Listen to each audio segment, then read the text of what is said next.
And the act of moving onward means we pass these signposts. One of them was first leaving Earth. The next one is hanging out on the moon. What's next? The planets.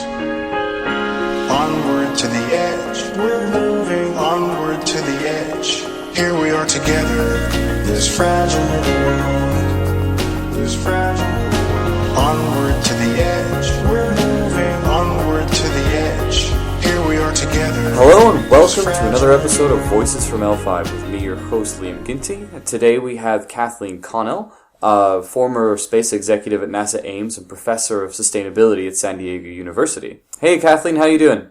I'm doing great, Liam. Thanks for having me. Thanks for being on. It's always great to have some ex-NASA folks on the show.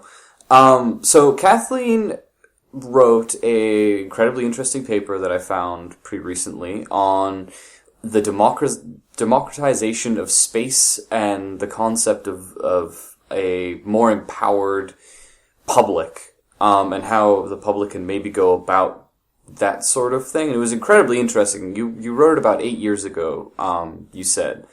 But I thought that a lot of the points that you raised as I was reading them, I went through that and I was at every time you made a point or made a statement, I was thinking, that's interesting, why aren't we doing that now? Or, that's interesting, that massively applies to the current state of space as it stands in this weird half-public, half-private split that we got going on.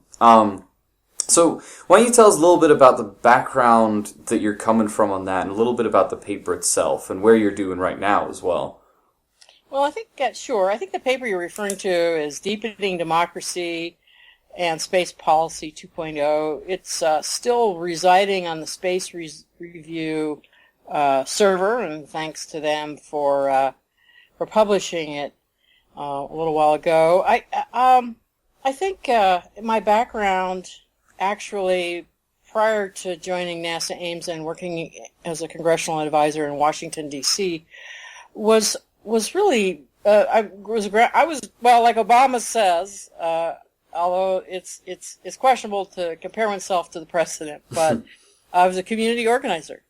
And I think that makes me think about things that folks that might have pipelined, say, in engineering or science directly into the space program don't think about. I tend to think about humanity, I tend to think about public benefits, and I tried to introduce those ideas during my career. And I wrote about some of them in this paper and elsewhere. I proposed a Center for Humanity and Space Exploration at one time. And I think it's something that's needed. As I mentioned, I was a congressional advisor. I was also, in the economic sphere, I was an early commercial space supporter in my role as the policy director of the Aerospace States Association, which, as space folks know, is led by our lieutenant governors, or the governor's advisors, for 10 years. So I got to do that, and I'm one of the founders of Astrobiology, which renewed and massively expanded the scope of exobiology, and today really became the founding roadmap, if you will, that it's driving us to look for, and what do you know, find habitable zones, water, and today sugars spewing out of comets. Sometimes it's just about asking the right questions. So we got a lot of smart people together, start asking the right questions, or asking them in different ways in a multidisciplinary fashion, and then I, as an aside, I was doing some work still for NASA in Florida, and I was in 2 direct hurricanes, Katrina and Wilma, and I was in 50 near misses in 04 and 05. Wow. And those were really the years when we became aware of climate change, and it was personal for me. And I conferred with trusted colleagues and came back to California and felt that this was the most important work that I could be doing. We are now in the 6th grade extinction, and I hope with some of my space background I can contribute. I try to contribute to the discussion and the solutions, or survivorship, really, of not only our species, but the only life-bearing planet that we know of as of yet, which is called planet Earth.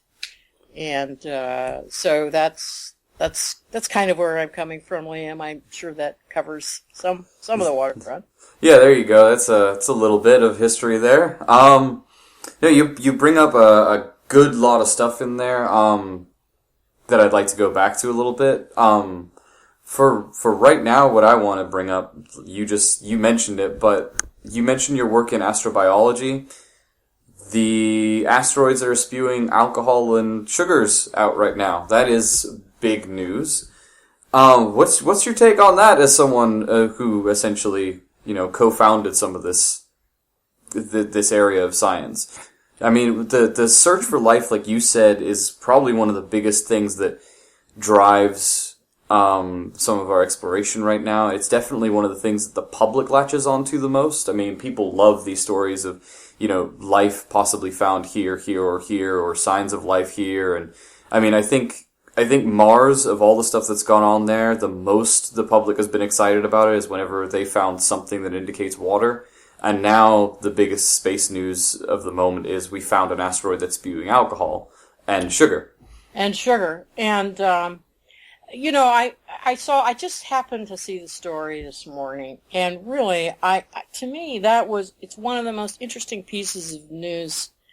We've had so many things, so many discoveries even over the past few months that have been really exciting, in terms of exoplanets and, water on Mars, which, increasing evidence of it.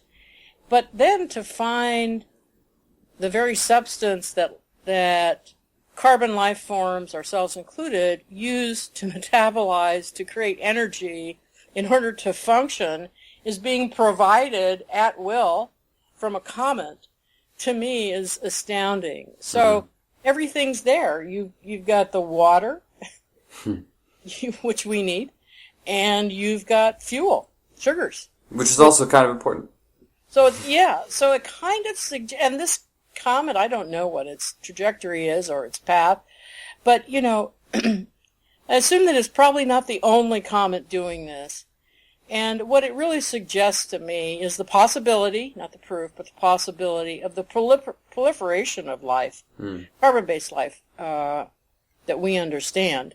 And because if the food and the water are out there, why wouldn't there be more life, is the question that I'm asking myself today. Right. And it's a question I think a lot of people have been asking for a long time. And on sort of the other side of it, all this evidence keeps piling up of water and this new sugars and alcohol comet going around. I mean, it's the question and pressure really mounts for us to answer the exact question of where is all this life that should be there. Do you think that we need some more missions out there to find some of this stuff? Well, we absolutely do, and I thought it would be funny if it wasn't so serious, but, Congress today is extremely contentious, and we have a lot of anti-science people who actually know better, some of whom may not. We only have, I think, 2 scientists in Congress, but we have people who, for ideological reasons and also to get more funding for their campaigns, are posturing as anti-science, and they've been giving the NASA budget a hard time, in particular the Earth Sciences budget, but not just that. But after all of these real discoveries, it's impossible to suppress the excitement that people feel when they know we're on the cusp of a major discovery, which the discovery would be we're not alone. Which brings us rather neatly to the subject of the paper we mentioned at the beginning. One of in the abstract of the paper, you basically lay out that, currently we not me, I'm not a citizen, but citizens of the United States and presumably other countries have a difficult time being involved in the nation's space program in the sense that we don't really get to vote on what NASA does in a very effective way. You propose that this should change and we should have different system or different systems via which the public can intelligently make informed decisions and voting on what NASA should be doing. A more democratic approach to space. Right. Yes. No, go ahead. You talk a little bit about that. Well, I said that because I believe that, as I said in the paper, folks tend to get engaged in programs where they see a direct benefit. And unfortunately, because of climate change, NASA is now, and NOAA, are two federal programs where we have a direct interest in their funding. My point in the paper is that, we've got 38 million people in the AARP advocating for seniors issues and maintaining Social Security. But the NASA community really is quite small. The impact is quite big. The visibility is enormous. But really, the core group of recipients of benefits have been quite small. And I think when people feel that they benefit from something, they tend to get engaged. Also, the space program is, it's a highly technical field, but so is Big Pharma, and people have a lot to say about Big Pharma, So are GMOs. That's technical. Everything is technical now that really is going to affect the trajectory of our life and our economy. And so folks should not be hesitant to, by all means, educate themselves, not be caught up with sort of some of the sci-fi side of space, which people who promote that aren't really serving space exploration at all. Untrue things. And you see, and the media doesn't help with that sometimes because they pick up headlines that there's one UK publication that just drives me nuts. That really misinforms people. But when I wrote this paper, Internet 2.0 was really coming around, and we have the tools now to do a Google Hangout or just find out who are on. There's 4 oversight committees that affect NASA. Find out who's on there, and whether it's your congressperson or senator or not, contact them. And even if your representative in the United States isn't on these oversight committees, if you care about space, let them know. There are folks that have been doing this for years. They would, old friends of mine, they would get together and do the March Storm, and they still do, I'm sure. And they had a real impact. They created a grant program. They were influential in making NASA see the light in terms of creating a grant program. That's what it was, that eventually Elon Musk won and helped him finance the development of the Falcon. So, it's it really does have an impact. I think that there's more citizen space advocacy today, but there's a lot more that we could be doing, and I think sometimes people are reluctant to do it because they feel like, I'm not a rocket scientist. Right. Space seems so big to a lot of people and so very heavily technical that they don't really feel like they do have a voice. No, I'm not a rocket scientist either, but I learned on the job, and I was already involved in policy before I came to NASA. So whatever your expertise is, let's say you're into food. Food is very important in space. So I think your point is big. So pick something and educate yourself about it. The production and recycling of food is extremely important for long-duration space missions. We did work like that at NASA Ames and JSC and enclosed ecological life support systems. Created, one of my colleagues created something called the salad machine, which was a prototype, but was actually, I thought, pretty ready to go. A lot of food research was done. So no matter what your terrestrial interest is, you will find something in space. Because, after all, a spaceship is just a small planet.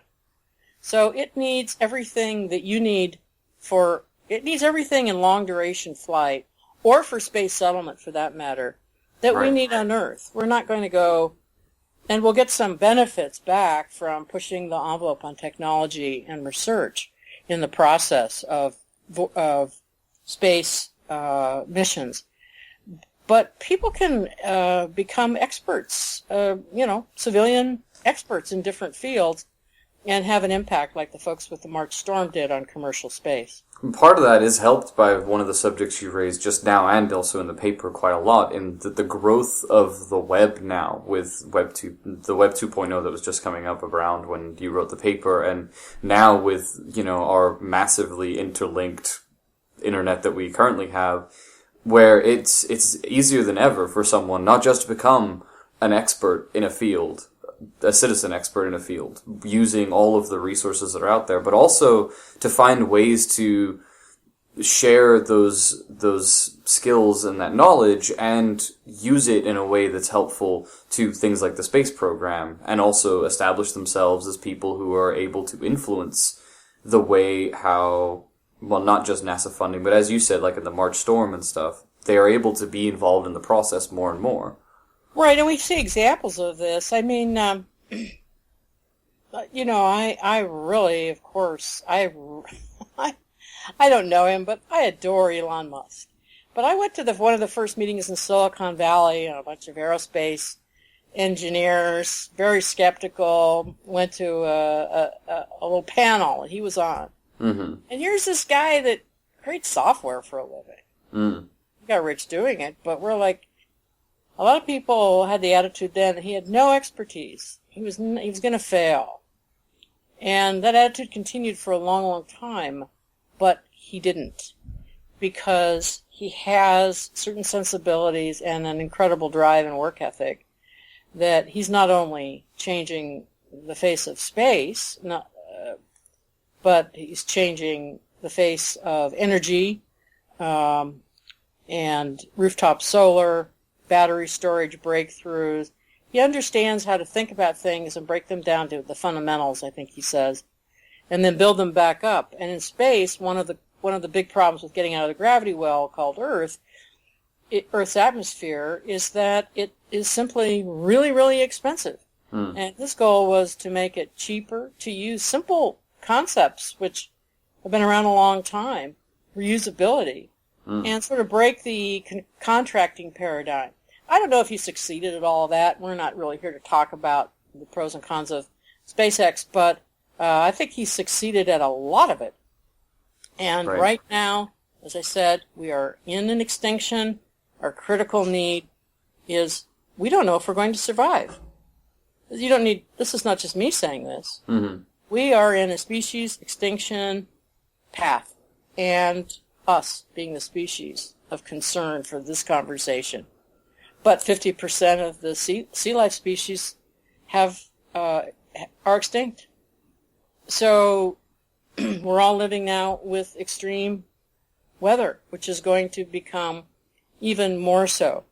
And this kind of and I think NASA's been very good about stepping up with the resources available to connect what's going on in space in terms of looking at, we just had a huge hurricane off of Mexico. In fact, the biggest and the most intense, because the water's hotter, because of global warming. And, I know that NASA satellites are involved and becoming more sophisticated along with NOAA and others to being able to know where that hurricane is going to make landfall. Is it life or death difference? Right. And more of the continental United States, I talk about the U.S. because I know it, but continental United States is being affected by not just extreme weather, but extreme storms of all kinds, cyclonic storms of all kinds. San Diego had a hurricane in 1858, and with this massive El Nino, the mother of all El Ninos out there, who knows if next time the water isn't so warm that it doesn't creep up Baja and come into the, past the border to the U.S. So that's on the West Coast. The East Coast, New York is really already had Sandy. So, these kinds of things are life and death. If you're able to, on your phone or a television with a battery, know where that thing is hitting, you can make decisions about what to do next. Those are real benefits for real people from space. Right. and there's other examples, but climate change obviously is the most outstanding. And I think that's where the market is too, where you have real benefits and real products coming out, if you will, that people want and need, right? I mean, that's the essence of commercial space as well.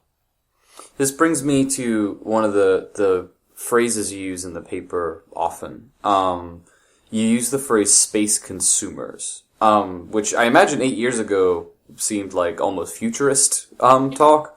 Yeah, I think I coined it. Maybe not, but certainly one of the earlier uses of the term. Expressions of the term. What I was trying to get at was people. I think I quoted Milton Friedman. Milton Friedman was making he said that the free market is the only mechanism that has ever been discovered for achieving participatory democracy. Well, I don't know if it's the only mechanism. We do have a representative democracy. Are we still connected, Liam? Yeah, we're still there. Oh, good. So, but the marketplace is a place where people vote. And even more so now. I mean, just look at, I don't have to prove it to your very sophisticated audience, but look at Amazon Marketplace, where people vote up or down on products. And I don't know about you, but I make buying decisions on Amazon and elsewhere online. Mm-hmm. I mean, it can even be argued that people these days go much further beyond just a market way, like an application of that in a financial sense. With the evolution of social media and social sites, people actually make real, social and political decisions based on upvotes, essentially. Well, that's right. And with crowdsourcing, that's another method of voting. When you're crowdsourced, there's all kinds of folks putting space projects together and attempting to do it, attempting to crowdsource them for startup revenue. And, that's another form of voting. So really, I was saying that what I was saying 8 years ago is there's an opportunity for more space consumer voting, and as well as direct involvement in space budgeting. Now, space budgeting is very tough because you've got very big players with lobbyists in K Street in Washington who have a lot of influence and give a lot of money on the back end. Mm-hmm. But frankly, there's a reaction, Liam, to money in our democracy. And just as candidates shouldn't be influenced by money, it should be influenced by voters, I think. A lot of people agree. And this is a discussion in this year's presidential election. Yep, very much so. Likewise, why should an agency's budget, like whether to cut or increase Earth sciences and life-saving hurricane satellites, why should we be delegating that decision entirely to our representatives? Because they've been making some bad decisions. And a lot of those decisions are influenced, quite honestly, as I said before, by money in the political system. Right.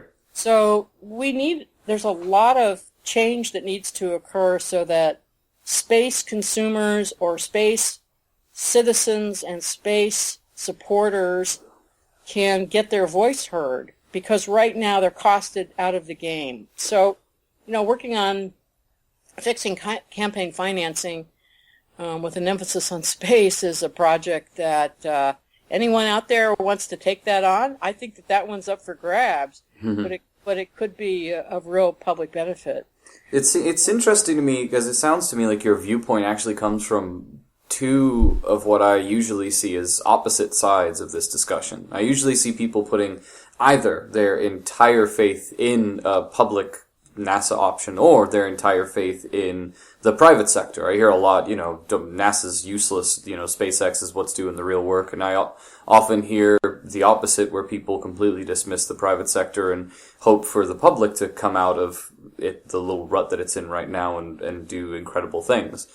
And I find it interesting that you are saying that both sides of these groups have the ability to do these great things, and we need to campaign for both of them to be doing more work. We need both more involved citizens working to push NASA financing, and also, this space consumer idea that you're talking about at the same time. I mean, it's obvious that we do need both. I don't think it's a secret anymore. It wasn't talked about so directly 8 years ago, but I don't think it's a secret anymore that Eisenhower-era Republicans, some of whom were my dear friends, were anti-government, and for good reason felt they had to chip away at NASA in order for commercial space to be born. And, there was some truth in that. I was involved in that in Washington, and I saw sometimes, it was in like a NASA manager's, I'm not going to name names, but, a division's best interest. Maybe they felt threatened, or they wanted to keep control of their sphere of influence over launch decisions or over launchers, and that maybe they wouldn't be needed if the private sector came along. I don't know what the motives are. I see a lot of ideology in their thinking, and the reality is that, like I said before, anyone who thinks that Elon did SpaceX all by himself needs to go back and look at the history. He had help from, I don't know, was it $1 billion in grants? He was happy to take it. You may not advertise it all the time, but if you were in the process, you saw it happen. Right. That meant something else didn't get funded. And, I think it was a good bet that NASA made, and it was very controversial at the time. But there's a need and a role for national public sector space. There is a need now and a huge role for commercial space of all kinds. There are needs now and commercial space wasn't invented by Virgin Galactic or SpaceX. No, by no means. Yeah, it was just, Lockheed and others have done pretty good. Boeing have done pretty good work over the years for the agency. I think it was called the Apollo program. And so often forgotten that the Boeing and them, and because they had so much control, and people wanted to come into new niches and get a piece of the action, and they have. But so the notion that the public, and I think it's something like 95%. Someone will, of course, immediately email you and tell you how wrong I am. But a huge percentage of the NASA budget is outsourced, right, to private sector and to universities and the like. And so you have a public-private partnership, if you will, going on right now. But the notion that we should abolish NASA is absurd. I thought it was absurd when I heard it in the 90s. It's Dan Golden, I love controversial people and ideas, I guess. Of course. Right. Dan Golden said something that I never forgot, and he talked about that one of NASA's role was to retire the risk for the private sector. And I think could be really true, particularly with large-scale missions that should be done internationally to retire the financial risk and cost to the taxpayer, like International Space Station or a mission to Mars or a lunar settlement. And so NASA definitely has a role and in retiring that risk, because NASA, frankly, can afford to fail in a certain sense. It'll be refunded. I mean, it will be funded again the following year. But for a company, it's catastrophic. It's game over. For a sector, it could be catastrophic. So you need NASA in there doing that. And also, frankly, NASA is an entity that a space advocate, a space policy consumer, if you will. See, I can reach out and touch NASA. It happens to be that my congressman is on the House Science Committee. He's actually on the committee that oversees them. So, I don't bother him about NASA. His name is Scott Peters, Congressman Peters. But, if I really wanted to, I could bug him about something. And anybody can these days, and should try and get back to Washington, join the March storm, or create their own storm on their issues with respect to space and society, if you're so inclined. So there's plenty of room to advocate, and there's a need. there's a crying need in terms of the status of the planet that we really should be focusing on, which is planet Earth. Right. It's a good point, a good time for it, by the way. Last year we did do an episode on Marchstorm, the host of the website that we're a part on, Tom Murata. He was, I wouldn't say he was one of the main people there, but him and a few other people were definitely down there doing some great work, and we had him on the show afterwards to talk about some of the work he did there. I just want to say, if anyone's listening, Marchstorm's not too far off next year. It might be a good idea to start planning for it and going along. We talk about space settlement a lot on this show, and a lot of our listeners are, but if you guys want to live in space one day, we got to start somewhere. Well, that's right. And, there's a lot of well, it's not funded. My friend Keith Cowing, NASA Watch, tells me that what the administrator was talking about in terms of a Mars mission. I mean, I think that's a great legacy statement for the president to make, and it will fall on the next president's desk. But with all due respect to Administrator Bolden, I don't understand it. I feel like it's irresponsible, quite honestly. A Mars mission? Well, I think that our planetoid, the moon, is where we should be practicing settlement. It's also possible to go and retrieve. We've lost our technical ability to go to the moon and back. Mm-hmm. It's been gone a long time. Those people have retired. I know Buzz Aldrin's still around, and he'd take us if we... But he would like to go to Mars. He'd like to be the first person on Mars. He wants to be the first. And I think that's great. And I love Buzz. But the reality is the moon is there. It's more affordable. We could do settlement within view of someone's telescope. Kids in school could participate directly in a settlement activity. That's a fascinating image to think of. Well, we could practice settlement, and the thing we need to figure out, back to space consumerism, we need to figure out a product. Maybe the little product of the lunar space settlement, say they get there, they survive, we put up some habitats, we find a cave, and maybe it's not helium-3, maybe that's not the first product. Maybe it's just sending payloads of lunar, creating a space economy. Maybe by just selling real moon rocks that were mined by lunar astronauts or lunar nauts. Hey, I'd put down $20 to own one of those and have it on my desk to help support a mission or support a private mission. So, whatever the product is, I think you could combine lunar settlement practice for a bigger mission down the road to Mars. Dealing with microgravity, we really lost a lot. And I know because one of the last projects I did was to keep us from losing our ability in space biology. Microgravity is dramatically ages.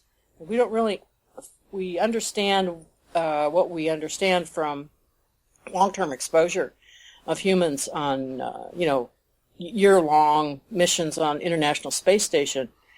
But we know that it simulates aging. But there's a lot that we don't know.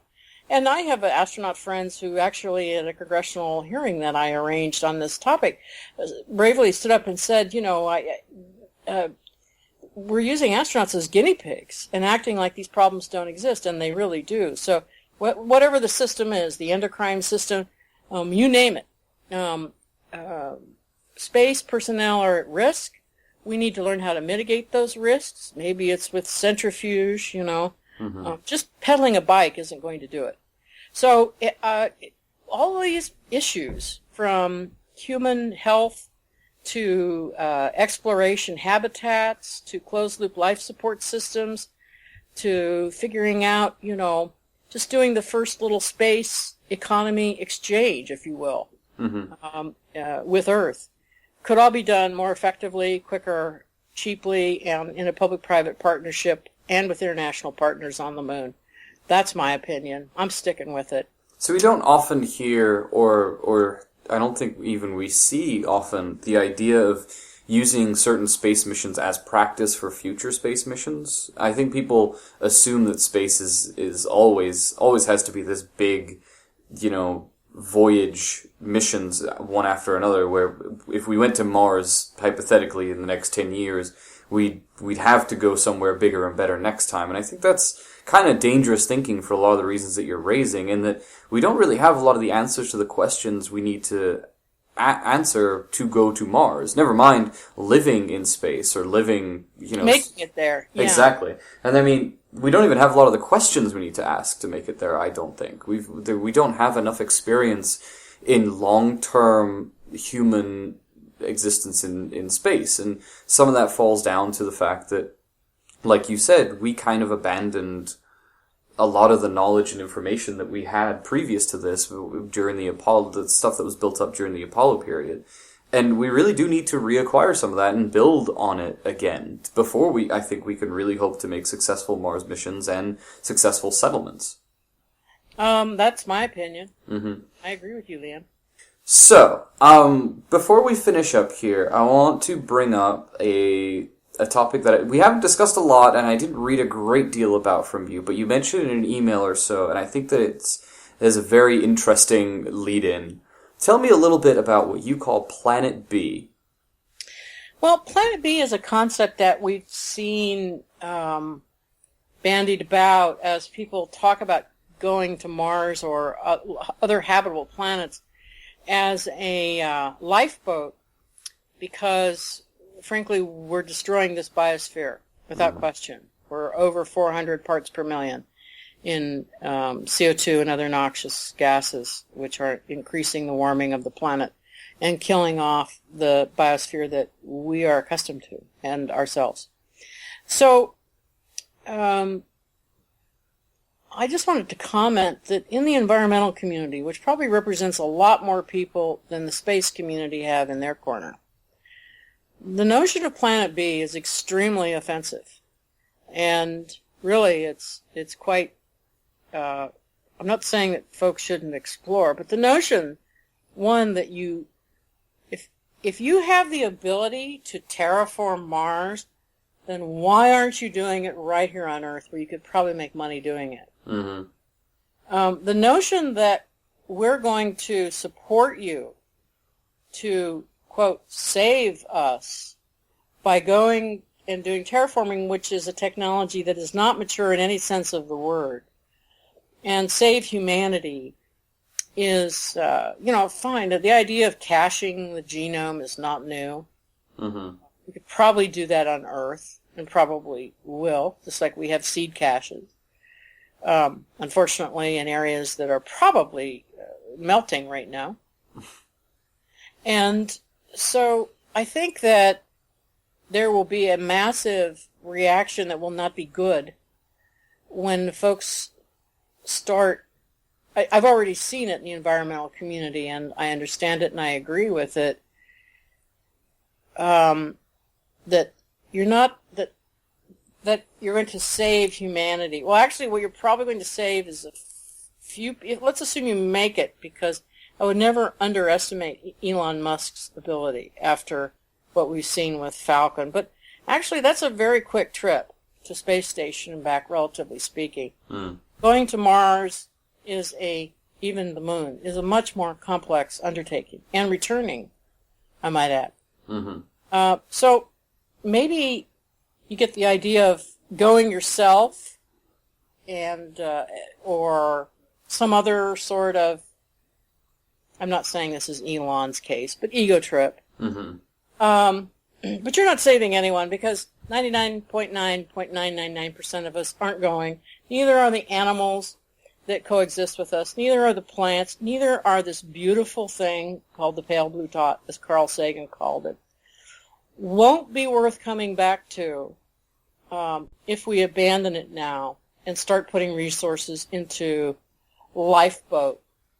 Like, this is it. This is Noah's Ark type stuff. I could understand uncrewed trips to Mars and elsewhere, and really, I kind of, but I think caching the genome is a bad idea. But the focus needs to be on our planet, and I'm adamant about that, and I think space people sometimes are not adamant enough about that. You can do both. It's just like saying, I can be for the public sector and the private sector and see they each have a role. You can do both.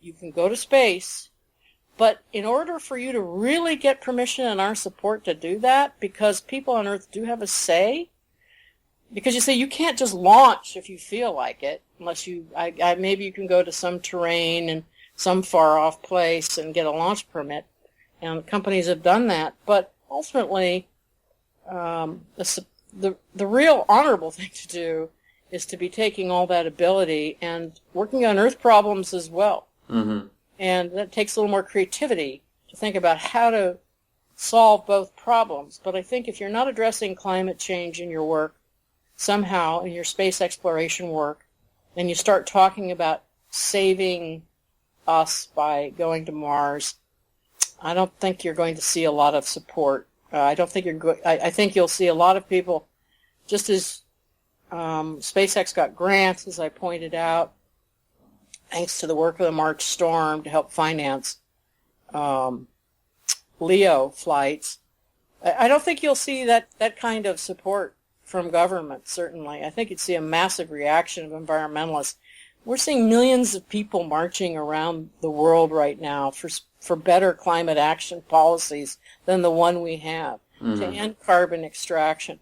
Those same people will turn around, in my opinion, and march against sort of harebrained, save the world by leaving it kind of thinking. It's always been insane to me when I talk to people about space settlement that they believe that settlements are an answer to the impending global warming threat, in the sense that people could just live on a settlement. I mean, jumping into, Voices from L5's topic, even if you get a massive settlement, one of the biggest that any of the various settlement designers have ever come up with, that houses tens of thousands of people, that's still not Earth. It's still not an effective biosphere that humans could exist in forever. It's no replacement for what we have here, and it makes it all the worse that some of the things that space settlement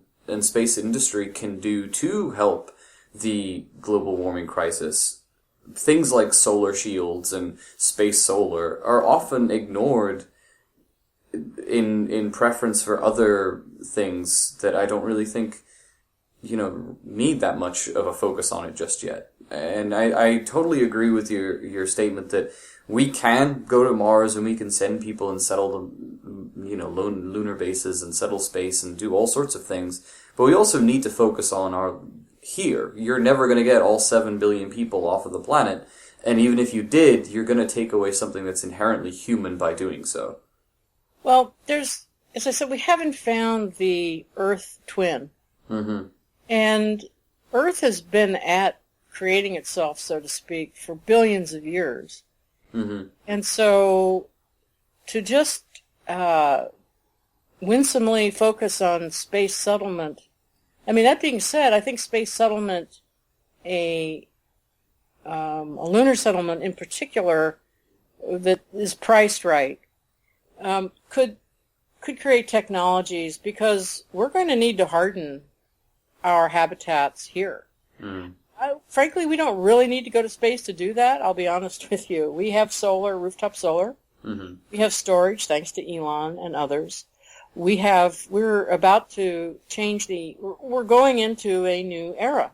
And there's no question we're going into a renewables era. So we have everything that we need here. And for anyone who thinks that they have a solution, a geoengineering solution to climate change, that's not the solution we need. We need a solution that creates an economy, just like we need a space economy. And a renewable energy solution actually creates an economy, because people who make rooftop solar in Germany, they get money back for putting excess energy onto the grid. So this goes back to that, if you're not benefiting millions of citizens with your solutions, if you're only benefiting your investors, good luck to you. But you're really not going to you'll capture people's imagination and gee whiz. But sooner or later they're going to realize that this is another, space is a billionaire's game. Mm-hmm. And there are millionaires that have tried to make it and failed because they just couldn't do the last mile. And I bless them for trying. But it's a billionaire's game. And right now, because of the transfer of wealth from the middle class in the U.S. to the 1%, when people start to really understand that space is just a billionaire's hobby, if you will, or start to look at it that way and become cynical about it, I think there'll be less support for it. And perhaps, for these ventures. Right now, we support them all. They can come up with all kinds of incredible innovations that I can't imagine. And I wish, like Virgin Galactic, the best of luck. But at a certain point when it gets seen as, space is for the wealthy, space is only done by the wealthy, and survival isn't for me, it's for this guy and his spacecraft. I don't think that reads very well. So I'm just encouraging people that are incredible geniuses to think a little more about the global population and how to share the wealth, if you will. I think you're totally right, Kathleen. You've been fantastic. You've been a great guest. Is there anything you want to plug? Any projects you're currently working on you want people to check out before we leave? No, I just urge everyone to get some solar on their roof, and I want to thank the space program for actually, the space program saved solar. It was really developed, the Hoffman radio existed in the 50s. It was shelved by the carbon-based and nuclear industries, and but has been here all along. But in space, we used it on spacecraft, and we use it on ISS today and other spacecraft. So the space industry really saved solar, if you will. And now we are bringing it back to Earth, and rooftop solar is absolutely crucial to both sharing the wealth and getting us off of carbon as quickly as possible. So thanks to everyone who helped in the past and is doing that in the future. They are connected, as we can see. It's a classic example. Don't forget